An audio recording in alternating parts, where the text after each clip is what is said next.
Hey guys, how are you? I'm sure you guys are doing great. So guys, today I'm going to take you to a networking section.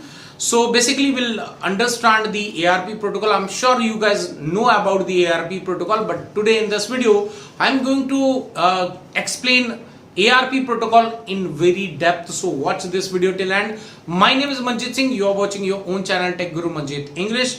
Before moving forward, so guys, if you are interested to learn the premium courses of MCSA, CCNA in English language, link is available in the description. You can click on that and you can enroll into it, right? So it's a combination of a live and a video, pre-recorded videos. So I call it as a hybrid course, right? So now let me take you to computer screen so that we can understand what is ARP protocol in detail, in depth, completely theoretical, and of course in the next video I'm going to show you in practical as well. So we are on a computer screen as of now. You can see this is my channel, which is Tech Guru Manjit English. So if you like my content and you are not yet subscribed my channel, you can press the subscribe button and do not forget to press the bell icon so that every time I upload video you will get notified. Now let us see the ARP protocol, right? So ARP stands for Address Resolution Protocol. So basically it's a very important protocol in our network because it can find the MAC address based on IP address. So it can IP to MAC address. So basically system will have a IP address, and with the help of IP address this ARP protocol will find the destination MAC address. Now how this thing is working, let me create a network out here.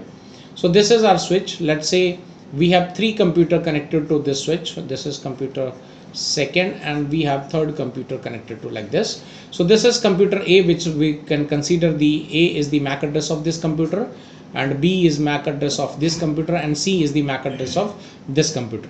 As well as I will write the IP address of this computer. For A it is 1.1.1.1, for B it is 1.1.1.2, and for C it is 1.1.1.3, right? So now if I say check the reachability between computer A and computer C, so what you will do? Of course we use command called ping command, right? With the help of ping command we can check the reachability between computers, right?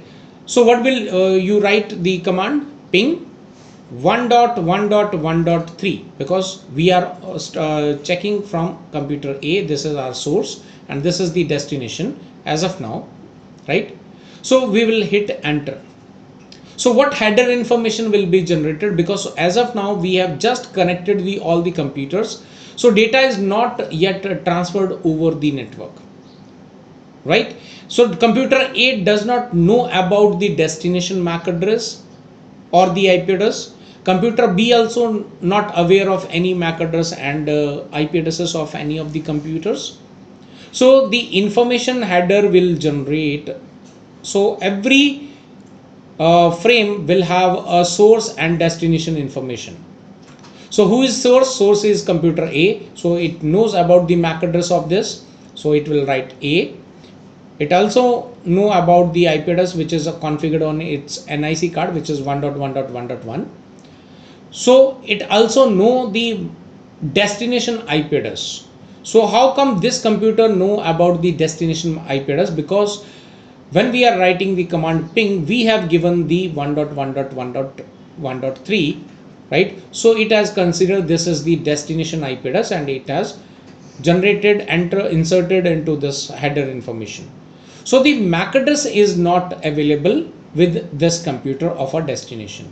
So in case of MAC address is not available, so at the destination it will write FFFF, and I'll show you in the practical.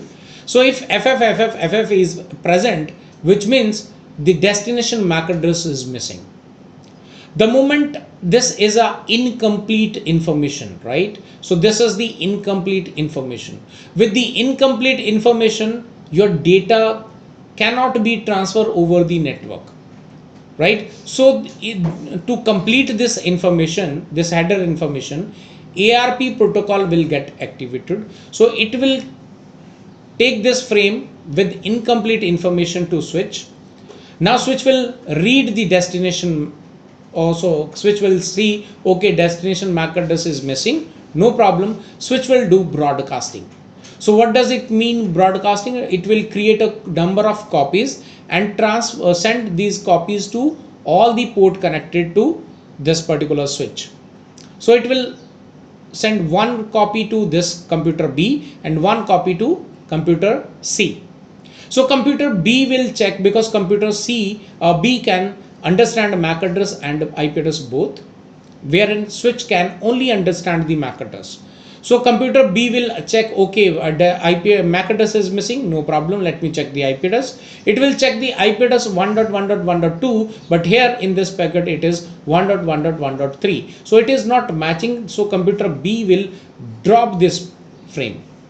And wherein same process will be taken care by the C, and C will check, okay, the IP address is matching, so it will accept that the request, and it will generate the acknowledgement packet, right? So when it create the acknowledge packet, so of course the source and destination information is required. So now because computer C is trying to send the data back to computer A, so C is now source and computer A is now destination. So computer C knows about this MAC address, okay, it will add the MAC address, and it also know about the IP address. And destination, of course, it has received the information, complete information of computer A and the IP address, so it will add into the destination, right? So now computer C will add the complete header information and it will transfer over the network. When this frame is reached to switch will do not do broadcasting, because now the entire all the information which should be required in the header information are available. So switch know about the destination which is A, so it will unicast to computer A. So once the complete information reach to computer A will now understand, okay, the MAC address of computer C is C, right? So now the moment we press the enter after writing this ping command, so basically there is a protocol called ICMP. So ICMP protocol get activated, but ICMP will keep on hold until all the complete information is not available with that header information. So now ARP protocol has completed this information. Now ICMP protocol will take place, source and destination. It will move with the complete information, which is 1.1.1.1, and the destination C 1.1.1.3. So if you are okay with that, if you want me to show the entire process which I have just explained to you guys, you want me to show you practically, so let us set the like of this particular video. So the like target is 5. If you all agree, right, if you want me to give you a practical session of this ARP protocol where I will show the entire process which I've just explained to you guys, right? So press the like button. If the like reach to 5, definitely I'll give you a practical session of this. So guys, I hope now you understood what is ARP protocol and why it is so important in the networking, right? Because it solved the it identify the MAC address for based on the IP address, right? It complete the header information for, there are a lot of packets available in the network where the complete header information need to be generated. So ARP protocol do that. So I hope this video is good for you guys, right? So I tried to explain as much as I know about the ARP protocol. So if you like the video, press the like button. If you are new to channel, press the subscribe and do not forget to press the bell icon, so that every time I upload video you will get notified. See you in the next video. Till then, stay safe. Goodbye.